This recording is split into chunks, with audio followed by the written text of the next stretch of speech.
I would like to tell you a story on behalf of Mrs. Kwan. She used to teach at an elementary school. This is one of many stories on how her classroom changed with the Virtues Project. There was a boy, John. He was infamous for hitting his classmates. According to an emotional behavior test, his depression levels were extremely high. And no wonder. His parents were about to get divorced, and he had suffered a terrible car accident the year before. While all the other kids were excited to find their virtues, John wasn't responding at all. He seemed indifferent. He wouldn't make eye contact, he was always distant, and kept on hitting his classmates. Each time Mrs. Kwan would say to him, "It's not your fault, John. It's because your virtues are asleep. You have the power to awaken them. What virtue do you think would it be good to wake up right now? I believe in you." These words had worked wonders with other children, but not John. Still, Mrs. Kwan wouldn't give up. Every day when she said goodbye to each child in her class, she would whisper in John's ear, "John, you are greater than you can imagine. You were born with virtues, like kindness, caring, and understanding. I know that soon you are going to wake them up, and I can't wait to see which one you will wake up first." She had been doing so for a month. But despite her efforts, John didn't seem to respond or care at all. To be fair, the number of hitting incidents had dropped a little. But when one day parents of a child of another class came to complain about John hitting their child, Mrs. Kwan felt discouraged and hopeless.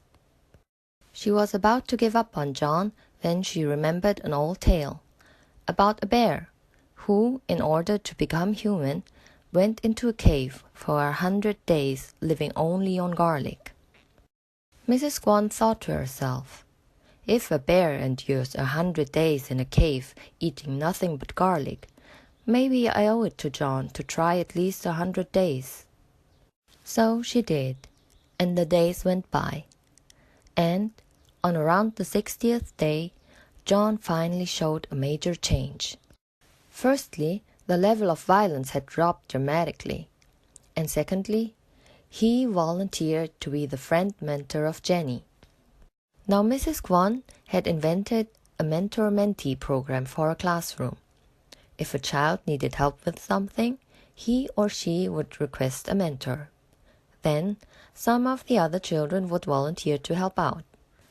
They would explain how they would do it, and the child who requested a mentor would choose one or two.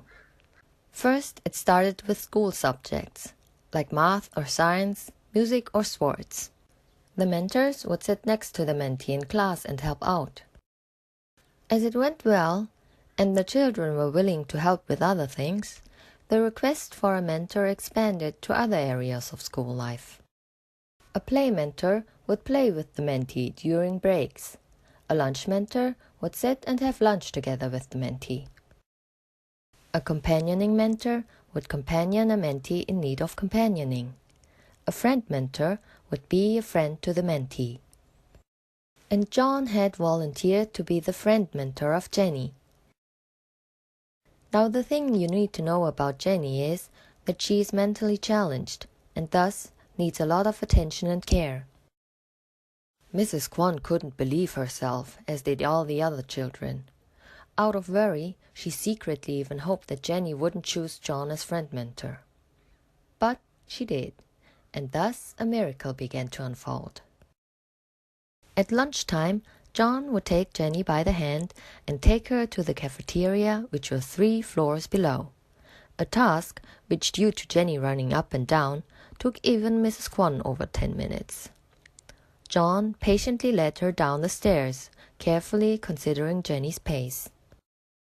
He would wash her hands, wait in line with her, help her with a tray, help her eat, and clean her face with a tissue every time she got food on her cheeks. He would even wait outside the girls' room, help her wash her hands afterwards, and spend the rest of lunchtime playing with her. Mrs. Kwon and the other children could not believe their eyes. They were surprised by his gentle, caring, thoughtful acts. To be honest, they even doubted his sincerity at first. But when after 3 weeks, Jenny chose John to be her friend mentor again, which had never ever happened before, all doubt was gone. At the end of term, John was to transfer to another school. They had to say goodbye. Mrs. Kwon wanted to do it properly. She seized the opportunity to make it a moment of honoring the spirit. Together with the children, she made a virtues book. On a piece of paper, every child would write 5 virtues he or she had seen in John and explain it in every detail. They would also each write a letter to John. Everyone, including Mrs. Kwon, was very sincere. The children wrote about how sorry they were for having seen him only as someone who hurts other people. They wrote how glad and grateful they were that John had found his virtues.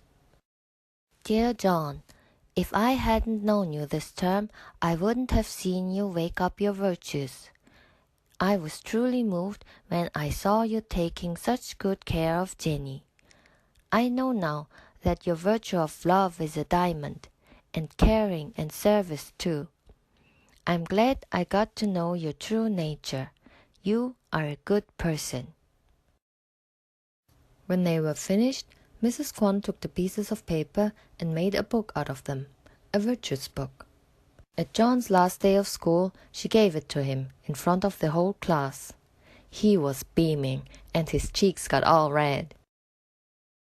Mrs. Kwon took John in her arms and said to him, "John, the you before this term wasn't the real you.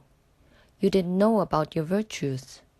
Your true self is the one who woke up his virtues, as it is written in this book. You are going to wake up many more, and you are going to do great things. Always remember your true self." His reply made her cry. "Mrs. Kwon, I will keep this book as long as I live." Half an hour or so after John had gone home, his mother stormed into the classroom. "Mrs. Kwon, how can I ever thank you? I read the virtues book you made for John. I had to cry. I had to come see you. John had a hard time going to school. He never talked about what happened here. But after he met you, he came home one day and said, 'Mom, Mrs. Kwon says I have virtues.' The next day he would say, 'Mom, Mrs. Kwon says I can wake up my virtues.' And it went on and on. Every day his first words would be, 'Mom, Mrs. Kwon, virtues.' I didn't know what he was trying to say, but then he changed, and today, reading this virtues book, I know what he was talking about. Thank you, Mrs. Kwon. Thank you for loving my boy." And she cried and cried. Mrs. Kwon felt uneasy. She confessed how she had almost given up on John. When he was, like a small seed, just about to absorb the fresh water, she had been impatient and asking why the seed wouldn't sprout, why it wouldn't grow any leaves. She wouldn't make that mistake ever again. She would wait with trust and perseverance. She would tell the child for at least 100 days, "It's not your fault. It's because your virtues are asleep. You have the power to awaken them. I believe in you."